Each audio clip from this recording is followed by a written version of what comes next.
Le tout dernier jour avant les longues vacances, deux femmes s'entraident pour récupérer l'anneau coincé au fond de la piscine. Bientôt les deux femmes se rendent compte que la piscine est en train d'être recouverte à la surface. Cependant, il est trop tard pour appeler quelqu'un à l'aide. Comment les deux femmes sortent-elles de la piscine? Bonjour à tous, c'est Résumé de film. Ici, et découvrons la réponse dans le film suivant intitulé 12 feet deep. À la piscine, le gérant épingle les notes de clôture pour les vacances prolongées tout en parlant au téléphone. Brie laisse sa bague dans le sac pour qu'elle puisse continuer à s'entraîner. Plus tard, sa sœur de Brie, Jonah, qui est revenue de sa cure de désintoxication, se joint également à la piscine. Pendant ce temps, le concierge, Clara, se fait attraper par le directeur pour avoir volé de l'argent dans la salle des objets trouvés. C'est la troisième fois qu'elle le fait. Clara est priée de terminer le nettoyage de la piscine aujourd'hui avant d'être licenciée. Il est temps de fermer la piscine. Le gérant presse les nageurs de partir. En rangeant ses affaires, Brie remarque que sa bague de fiançailles a disparu. Jonah la repère. Coincée dans la grille métallique de l'eau, Brie plonge immédiatement pour récupérer la bague. Cependant, la bague reste coincée dans la grille. Même Jonah suit Brie pour l'aider, mais en vain. Le directeur est satisfait car tout le monde est parti à l'heure. Il appuie donc sur le bouton pour couvrir la piscine pour les longues vacances à venir. Jonah et Brie tentent d'intervenir mais il est trop tard. Alors que Jonah s'énerve, Brie tente de le calmer. Personne ne reste à la piscine à ce moment-là. Pour aider les sœurs, elles parviennent alors à soulever la couverture mais celle-ci est en fibre de verre et presque incassable. Jonah commence à crier sur Brie pour avoir risqué leur vie pour une stupide bague. Brie dit alors que c'est sa bague de demande en mariage et qu'elle veut la montrer à Jonah. En inspectant le couvercle en fibre de verre à la recherche de points faibles, Brie et Jonah trouvent un petit trou.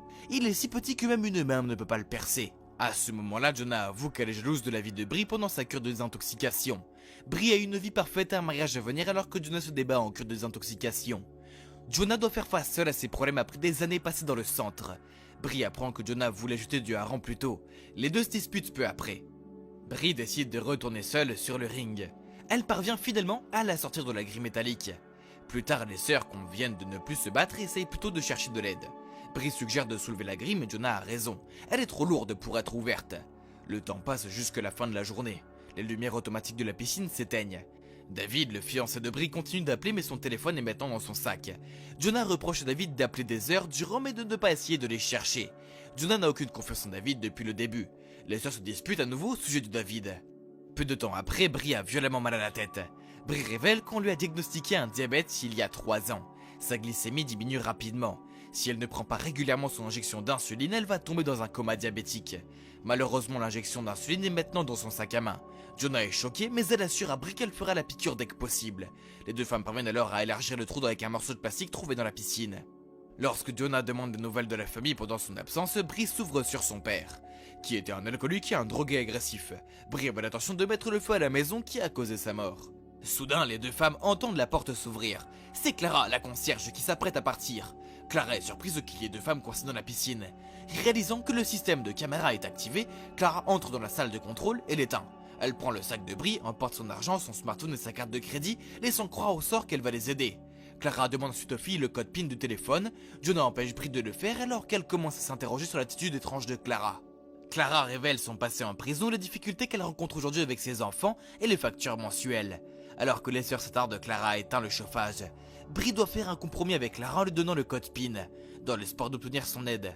Clara part alors avec la carte en promettant de revenir rapidement pour prendre l'argent de la carte de Brie. Les filles n'ont d'autre choix que de passer la nuit à attendre.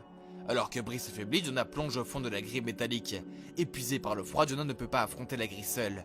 Jonah remonte à la surface, se reprochant d'être lâche et impuissante.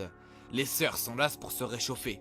Au matin, Clara revient comme promis et taquine les deux pauvres femmes. À ce moment-là, Jonah essaye d'être poli avec le concierge, lui demandant de l'aider et de faire la piqûre d'insuline pour Brie.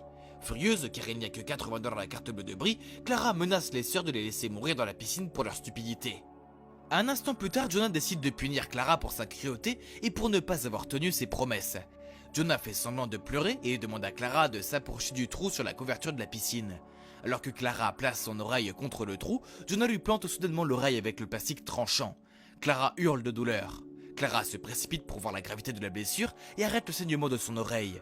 Le concierge active alors le système de nettoyage automatique de la piscine, ce qui provoque l'étouffement des femmes car le chlore, les sœurs implorent l'aide de Clara. Comprenant le risque de ses actions, Clara l'éteint après quelques minutes. À ce moment-là, Clara dit qu'elle n'a rien à perdre au monde. Elle veut que les sœurs paient le prix de leur action. Clara exige que les sœurs lui remettent leur bien le plus précieux, à savoir la bague de fiançailles de Brie. Lassée de se